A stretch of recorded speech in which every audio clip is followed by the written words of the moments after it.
வணக்கம் ப்ரோ. வணக்கம் ப்ரோ. இன்னைக்கு மேட்ச் பாத்தீங்களா? எந்த மேட்ச்? கபடியை பத்தி நம்ம பேசுவோம், கிரிக்கெட்டை பத்தி தாயா. இன்னைக்கு இந்தியா வர்சஸ் ஆஸ்திரேலியா போச்சு, பாத்தியா? அப்படி ஒண்ணு நடந்ததும் சொன்னாங்க. ஆபீஸ்ல உட்காந்துட்டு இருக்கும்போது திடீர்னு ஒருத்தன் வந்து ப்ரோ என்ன ஸ்கோர் அப்படின்னா, நானும் கேட்டேன் என்னடா ஸ்கோர் அப்படின்ட்டு கேட்டேன். நானு இன்னைக்கு இந்தியா வர்சஸ் ஆஸ்திரேலியா செகண்ட் 2020 அப்படின்னா, என்னடா சொல்ற அப்படின்னா. உனக்கு ஃபர்ஸ்ட் T20 நடந்தது எப்படின்னு தெரியுமா? அதுவே எனக்கு தெரியல. அதுவே அவன் வந்து கேபிட்டல்ல உட்காந்து பேசிட்டு இருக்கும்போது இன்னைக்கு மேட்ச் வந்து வாஷ் அவுட் ஆயிடுச்சு அப்படின்னா, என்னடா வாஷ் அவுட் ஆயிடுச்சு மேட்ச் அப்படின்னு நான் விட்டேன். அப்புறம் பார்த்தா சொல்றான் இந்த மாதிரி India versus Australia first 2020 match Abhishek Sharma செம்ம ஆடி அடிச்சான் அப்படின்னா விட்டேன். அபிஷேக் சர்மா இல்ல, அபிஷேக் சர்மா நல்ல ஸ்டார்ட் கொடுத்தானா, அதுக்கப்புறம் இந்த கில்லும் சூரியகுமார் யாதவும் வந்து சூப்பரா ஆடினா அப்படின்னு சொன்னான். நல்லா ஆடும்போதே நினைச்சேன் ப்ரோ, வானம் அங்க மின்னுச்சு, அதுக்கப்புறம் மழை வந்துச்சு, மேட்ச் மொத்தமா போயிடுச்சு அப்படின்னா. அது அந்த வானத்துக்கே பொறுக்கலன்னு நினைக்கிறேன். அதுதான் ஆக்சுவலி இந்தியாவுக்கு எவன் போட்ட சாபம்னு தெரியல. கிட்டத்தட்ட நம்ம ஒரு 2 வருஷமா டாஸ் கூட வின் பண்ணல ப்ரோ. ஒரு 2 வருஷமா டாஸே வின் பண்ணல. போன மேட்ச் அந்த நின்று போன மேட்சும் ஆஸ்திரேலியா தான் டாஸ் வின் பண்ணாங்க. இந்தியா கிட்ட பேட்டிங் கொடுத்தாங்க. பட் ஆனால் அன்னைக்கு கொஞ்சம் நல்ல பேட்டிங் லைனப் ஸ்டார்ட்ல நல்லா இருந்துச்சு. பட் இன்னைக்கு மறுபடியும் ஆஸ்திரேலியா டாஸை வின் பண்ணி பேட்டிங்கை இந்தியா கையில் கொடுக்க ஆரம்பத்துல இருந்தே இந்தியாவுக்கு ஒரு பெரிய சோதனை. பிச்சு வந்து ஒரு பெரிய சேஞ்ச் டிஃபரன்ஸ் இருந்துச்சு. ஒரு பவுன்சி பிச்சு, நம்ம ஆளுங்க பிச்சில் பால் பவுன்ஸ் ஆகுது, பேட்டுக்கு பால் வரும், அடிச்சா கிரவுண்ட் விட்டு வெளியே போகும் அப்படிங்கிற எண்ணத்துல கிரவுண்டுக்குள்ள போயிட்டாங்க. ஆனா பால் கிரவுண்ட் விட்டு வெளியே போகல, நம்ம ஆளுங்க தான் கிரவுண்ட் விட்டே வெளியே போனாங்க. போன எல்லாரும் சிங்கிள் டிஜிட்ல அவுட்டு. அபிஷேக் சர்மா மட்டும் தான் நின்று ஸ்டாண்ட் பண்ணி ஆடிக்கிட்டே இருந்தாரு. கில்லு, அப்புறம் நம்ம சஞ்சு, அவர் விட்டீங்க கேப்டன் ஸ்கை இல்ல இன்னொருத்தர் விட்டீங்க, செல்லப்பிள்ளி, ஜிஜியோட செல்லப்பிள்ளி. இல்ல இல்ல இல்ல இல்ல, அதாவது முதல்ல வந்து கில்லு தான், அதுக்கப்புறம் சஞ்சு சாம்சன், அதுக்கப்புறம் வந்து பாத்தீங்கன்னா ஸ்கை, அதுக்கப்புறம் திலக் வர்மா, அதுக்கப்புறம் வந்தாரு அக்ஷர் பட்டேல், அவரும் கிளம்பிட்டாரு. அவர் ஏன் அந்த 3வது ரன் ஓடி அவுட் ஆனாருன்னு நான் இன்னும் கூகுள்ல சர்ச் பண்ணிட்டு இருக்கிறேன். Why Axar Patel run for the third அப்படின்னு சொல்லிட்டு தேடிட்டு இருக்கிறேன். பேஜ் 404 இருக்குது. ஆனா அதை விட கொடுமை, ஒய் ஹர்ஷத் ராணா இன்னும் இந்தியன் டீம்னு தேடிட்டு இருக்கிறேன். அதுக்கும் 404 தான் போட்டிருக்கு. ஏன் ஹர்ஷத் ராணா டீமுக்குள்ள அப்படிங்கிறது எனக்கு தெரியல. இன்னைக்கு ஸ்கோர் போர்டை நீங்க பாத்தீங்களா? பார்த்தேன். அதுல பெஸ்ட் பேட்டர்னா யார் 2 பேர் சொல்லுவீங்க? பெஸ்ட் பேட்டர்னா வந்து நம்ம இந்தியன் சைட்ல அபிஷேக் சர்மா வந்து நல்லா விளையாடி இருக்காரு. அவரும் வந்து ஒரு 200 ஸ்ட்ரைக் ரேட்ல ஆடி இருக்காருன்னு நினைக்கிறேன். 180 பிளஸ்ல இருந்தாரு, 170 க்ளோஸ் டு 200ல ஆடி இருக்காரு. 68 runs I think he scored. அதுக்கப்புறம் பாத்தீங்கன்னா டபுள் டிஜிட்ல சர்ப்ரைஸா இருந்தது இன்னொன்னு பாத்தீங்கன்னா ஹர்ஷித் ராணா. இந்த இன்னிங்ஸ் வந்து பாத்தீங்கன்னா வெளிய இருந்து பாக்குறவங்க, அந்த ஸ்டாட்டிஸ்டிக்ஸா பாக்குறவங்க வந்து பாத்தீங்கன்னா ஹர்ஷத் ராணா வாவ், ஜிஜியோட செலக்ஷன் எப்படி, ஏன்னா ஹர்ஷத் ராணா இல்லைன்னா இந்த மேட்ச்ல வந்து நம்ம வந்து 100 கூட டச் பண்ணியிருக்க மாட்டோம். ஆர் அந்த பார்ட்னர்ஷிப் இல்லை அப்படின்னா இந்தியா வந்து 100க்கு முன்னாடி ஆல் அவுட் ஆயிருப்பாங்க அப்படின்லாம் நிறைய பேர் பேசுவாங்க. பண்ணிக்கலாம்னு நீங்க சொல்றதுதாங்க பிரச்சனையே. ஏன்னா இந்த மேட்சை பால் வைஸ் பால் டு பால் ஒவ்வொரு பாலையும் நான் உட்காந்து மேட்ச் பார்த்துருக்கிறேன். இந்த மேட்ச்ல நடந்த ஒரு பெரிய ட்விஸ்டே ஹர்ஷத் ராணா உள்ள வந்ததுதான். அதை நம்ம கடைசியா பேசலாம். பட் அதுக்கு முன்னாடி வந்து நம்ம ஆஸ்திரேலியன் டீமை வந்து பாராட்டி ஆகணும் இந்த இடத்துல. ஏன்னா நம்ம பேட்ஸ்மேனுக்கு வந்து கரெக்டாக டார்கெட் பண்ணாங்க, யார் யாருக்கு எப்படி எப்படி போடணும் அப்படின்ட்டு நிறைய ஒர்க் அவுட் பண்ணியிருக்காங்க அவங்க. ஏன்னா நம்மளோட பேட்ஸ்மேன்ஸ்லாம் கிரே ஸ்கூல்ல வந்ததுலேருந்து ரொம்ப திணற ஆரம்பிச்சாங்க. யாருமே ரொம்ப கம்ஃபர்டபுளாக இல்லை அப்பார்ட் ஃப்ரம் அபிஷேக்.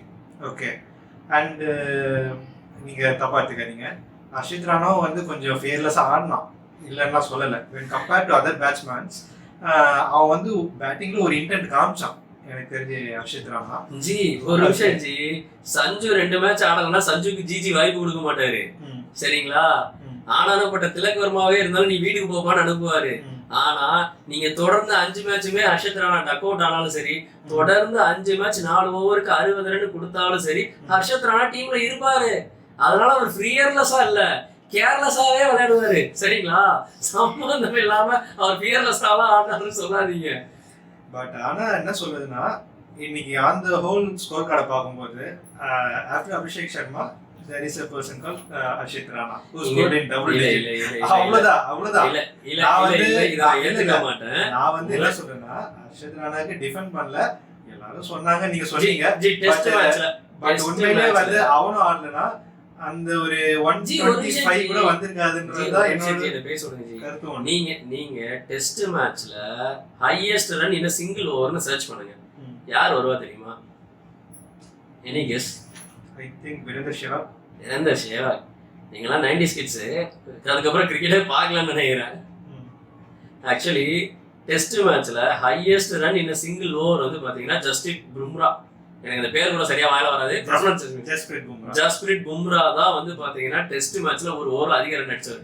செக் பண்ணி பாருங்க. ஆமா சாரி, நானும் அகைன்ஸ்ட் இங்கிலாந்துக்கு அது எதிரா, அதுவும் யுவராஜ் சிங் யார் ஓவர்ல 6 பாலுக்கு 6 சிக்ஸ் அடிச்சாங்களோ அதே பவுலருக்கு எதிரா இவரு 34 ரன்ஸ் அடிப்பாரு. ஆமா கரெக்ட். இல்ல நிறைய மறந்துட்டேன், நான் இப்பலாம் கொஞ்சம் நிறைய ஃபாலோ பண்றது இல்ல.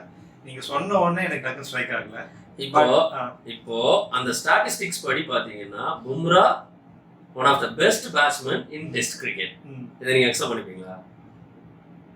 பும்ரா டெய்ல் எண்டர்ல பாத்தீங்கன்னா நல்ல ஒரு ஸ்டாண்ட் கொடுக்கக்கூடிய ஒரு பேட்ஸ்மேன் தான், இல்லன்னு சொல்ல மாட்டேன். ஜி, இந்த ஈயம் பூசுன மாதிரி இருக்கணும் பூசாத மாதிரி இருக்கணும்னு பேசக்கூடாது. நான் கேட்டது he is one of the best batsmen in test cricket. உங்களால எதுக்க முடியுமா? ரெக்கார்டு வச்சிருக்கிற எல்லாருமே பேட்ஸ்மேன்ஸா இல்ல பவுலரா அப்படிங்கறத இல்ல. எல்லாரும் பேட்ஸ்மேன், நல்ல பேட்ஸ்மேன் சொல்ல முடியாது. ஜி, இது அந்த கேம்ல அன்னைக்கு அவருக்கு என்ன வந்துச்சு அதுதான் எனி பேட்ஸ்மேன். ஓகே, நீ எவ்வளவுதான் நீ வந்து thousands of runs வச்சிருந்தாலும் ஆன் தி பர்టిక్యులர் டேல வந்து நீ என்ன பெர்ஃபார்ம் பண்றன்றதுதான் வந்து அததான் ஜி நானும் சொல்றேன். நீங்க ஜஸ்ட் ரெக்கார்டுல என்ன பேர் இருக்கு அவர் எப்படி அடிச்சாருன்னு தெரியாம பேசக்கூடாது. ஓகேவா? சோ வெறும் ஸ்டாட்டிஸ்டிக்ஸ் வச்சு நம்ம பேச முடியாது இல்லையா? நீங்க ஸ்கோர் போர்ட பார்த்துட்டு என்ன சொல்றீங்க? ஹர்ஷத் ராணா இன்னைக்கு அவர் நல்ல ஸ்டாண்ட் கொடுத்துருக்காரு அப்படின்னு சொல்லிட்டு. இன்னைக்கு ஹர்ஷத் ராணா பேட்டிங் குள்ள வரும்போது it's just 7.3 overs completed. I think so எக்ஸாக்ட்டா 5 wickets போயிருந்துச்சுன்னு நினைக்கிறேன். ஏன்னா இந்த இடத்துல நீங்க இன்னும் நீங்க பார்க்கணும், நீங்க சொன்ன மாதிரி we lost off the side அந்த டைம்ல. Off the side, wait நான் முடிச்சிக்கிறேன். அப்போ வந்து ஒரு வெயிட்டிங் கேம் தான் நம்ம வந்து பண்ண வேண்டியது இருக்கு. ஏன்னா அதுக்கு அப்புறம் பாத்தீங்கன்னா நீங்க சொன்ன மாதிரி தூபே அண்ட் டெய்ல்ஸ் வந்து எக்ஸ்போஸ் ஆயிடும்.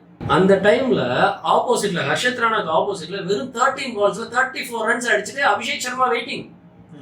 நான் ஒரு கிரிக்கெட்டருங்க, நான் ஆடும்போது எனக்கு தெரியும் 5 விக்கெட் என்னோட ஆஃப் சைட் போயிடுச்சு.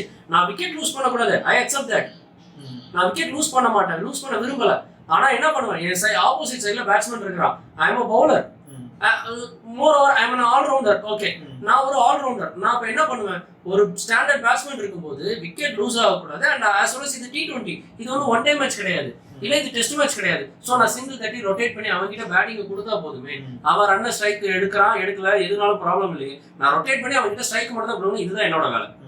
இப்போ ஹர்ஷத் ராணா இந்த ஒர்க்கை பண்ணி தான் 34 பாலுக்கு 33 பாலுக்கு 35 ரன் அடிச்சாரா? நம்பர்ஸ் மட்டும் தான் நீங்க பாக்குறீங்க. நான் மேட்சை ஃபுல்லா பால் டு பால் உட்காந்து பார்த்துருக்கிறேன்.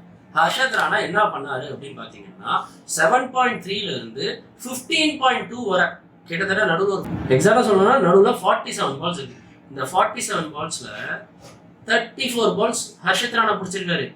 மீதி 13 பால்ஸ் தான் அபிஷேக் சர்மா பிடிச்சிருக்காரு. ஒரு ஓப்பனிங் பேட்ஸ்மேனுங்க நடுவுல interior of the mid of the மேட்ச்ல கிட்டத்தட்ட 5 ஓவர் நான் ஸ்ட்ரைக்கிங் எண்ட்லயே நின்றுருக்காரு.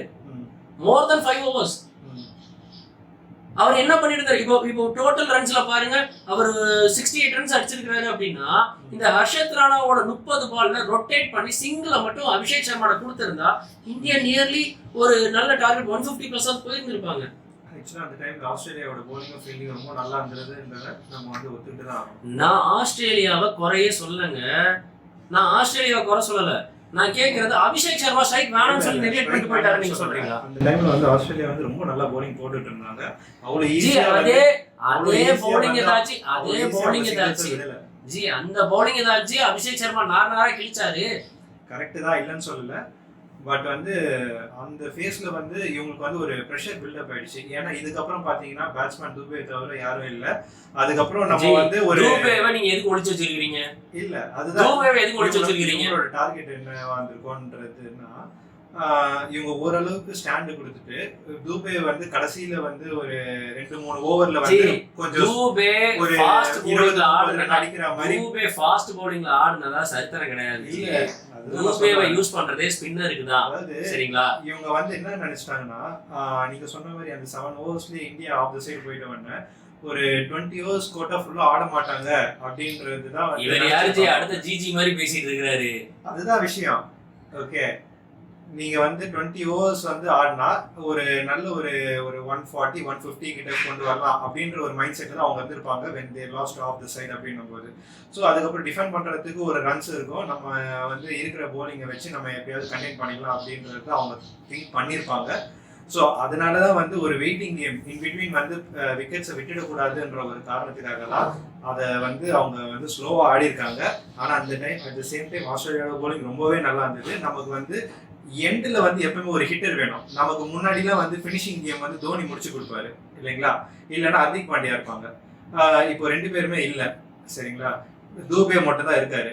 ஸோ நம்ம ஏதாவது ரிஸ்க் எடுத்து அந்த இடத்துல வந்து விக்கெட் விட்டுட்டோம்னா அந்த ஃபுல் கோட்டா ஆஃப் ஓவர்ஸை கம்ப்ளீட் பண்ணாமலே நம்ம போயிடுவோம் அப்படின்ட்டு அவங்க நினைச்சாங்க. அதுதான் சொல்ல வரேன். பட் வந்து ஏன் வந்து அபிஷேக் சர்மா வந்து அதிகமா ஸ்ட்ரைக் எடுக்காதது கூட வந்து இதுவும் ஒரு ரீசனா கூட இருக்கலாம். அவ்வளவுதான். இல்ல ஜி ஆக்சுவலி அபிஷேக் சர்மாக்கு ஸ்ட்ரைக் கிடைக்கல அப்படிங்கறத உண்மை. ஏன்னா மேட்சை பாக்குறவங்களுக்கு தெரியாதா, ஆஸ் எ கிரிக்கெட்டர் நம்ம எல்லாருமே கிரிக்கெட் விளையாடுறவங்க தான், கிரிக்கெட் இன்ட்ரெஸ்டடா உட்காந்து பாக்குறவங்க தான். இங்க மேட்ரு என்னன்னா அடுத்து வந்து யாரும் இல்லைன்றது தான் விஷயம்.